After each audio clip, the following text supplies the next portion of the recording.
आपने सुना है कि भगवान शंकर जी के साथ में माता सती जब अगस्त्य मुनि के आश्रम से भगवान शिव राम कथा श्रवण करके वापस हो रहे थे, उसी समय भगवान शिव को प्रभु श्री राम का दर्शन हुआ।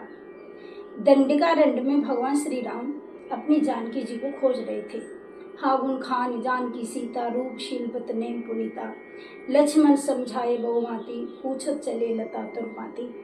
पशु पक्षियों को, पेड़ पौधों को, सीता जी के बारे में सबको पूछ रहे हैं। हे खग मृग हे मधुकर श्रेणी, तुम देखी सीता मृग नैनी। तो जब इस प्रकार से भगवान श्री राम जानकी जी को खोज रहे थे, उसी समय प्रभु श्री राम का दर्शन भगवान शिव को हुआ। शिव जी बड़े प्रसन्न हुए, गदगद हो गए, रोम रोम में आनंद हुआ, यानी उनके रोम रोम आनंद से खिल उठे भगवान शिव के। भगवान शिव ने सोचा कि मैं राम कथा श्रवण करके लौटा हूँ और देखो प्रभु का दर्शन भी हो गया। इसलिए कितनी कृपा हुई भगवान की कि कथा सुनने के बाद यदि प्रभु का दर्शन भी हो जाए तो ये तो कथा का पूरा मुझे फल मिल गया, कथा श्रवण करने का। बड़े प्रसन्न हुए, बड़े खुश हुए और भगवान शिव ने भगवान श्री राम को प्रणाम किया। जय सच्चिदानंद जग पावन, अस्कै चलो मनोजन श्रावण। हे सच्चिदानंद आपकी जय हो, जय हो, जय हो। ऐसा कहकर के भगवान शिव वहां से चले तो माता सती को बड़ा आश्चर्य हुआ। बोले शंकर जगत वंद जगदीशा, सुंदर मुनि सब नावत सीसा। सारा संसार भगवान शिव को नमन करता है, भगवान शिव की पूजा करता है, क्योंकि सारे संसार के गुरु हैं भगवान शिव। कोई साधारण देव नहीं, महादेव हैं। तो माँ सती ने सोचा कि मेरे पति जो सारे संसार के वंदनीय हैं, सारी दुनिया इनकी पूजा करती है, ऐसे मेरे पति ने एक साधारण राजकुमार को प्रणाम किया और मात्र प्रणाम ही नहीं, ये भी कहा कि जय सच्चिदानंद जग पावन। तो सच्चिदानंद कैसे कह दिया?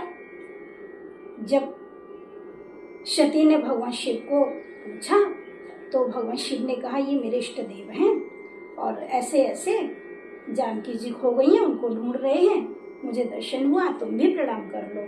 तो सती को अच्छा नहीं लगा। सती ने कहा कि एक साधारण राजकुमार को आप भगवान कह रही हैं, अपना इष्ट देव कह रही हैं।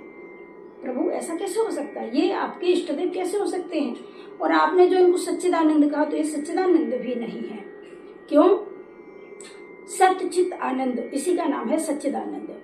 तो सत्य वो है जो झूठ के पीछे जो घूम रहा है, माया मृग झूठा है, उसके पीछे जो घूम रहा है वो सत्य कैसे हो सकता है?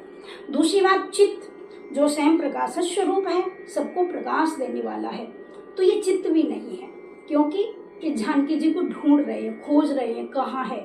यदि ये प्रकाश स्वरूप है, यदि इनको इतना ज्ञान है, चित्त स्वरूप है, तो फिर इनको ढूंढने की क्या जरूरत है? लेकिन ये तो ढूंढ भी रहे, इसलिए चित्त भी नहीं है। रही बात आनंद की, तो आनंद तो ये कभी नहीं हो सकते, क्योंकि आनंद कभी रोता नहीं है। ये तो एक स्त्री के विरह में रो रहे हैं और बुरी तरह रो रहे हैं, इसलिए इनको आपने सच्चिदानंद कैसे कहा? तो देखो यहाँ सती जी को भ्रम हुआ। और श्री रामचरितमानस में से दो पात्र हैं जिनको भगवान जिनके सामने आ गए, उसके बाद भी उनको भगवान दिखे नहीं, भगवान के अंदर भी भगवान का दर्शन नहीं हुआ उनको। एक सुग्रीव, एक सती, और इन दोनों की एक ही राशि है। सुग्रीव भी जैसे ही भगवान श्री राम को देखा तो सुग्रीव जी ने भी कहा, पठे वाले होई मन में ला, भागो तुरंत तजो ये सैला।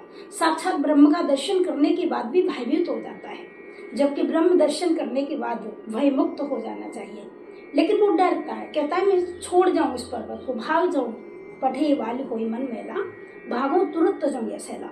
और यहाँ पर सती, तो माता सती साक्षात जगदीश्वर खड़े हैं, साक्षात भगवान खड़े हैं, लेकिन भगवान को देखने के बाद भी भगवान के अंदर भगवान का दर्शन नहीं होता, एक साधारण राजकुमार का दर्शन करती हैं। यही अज्ञान है।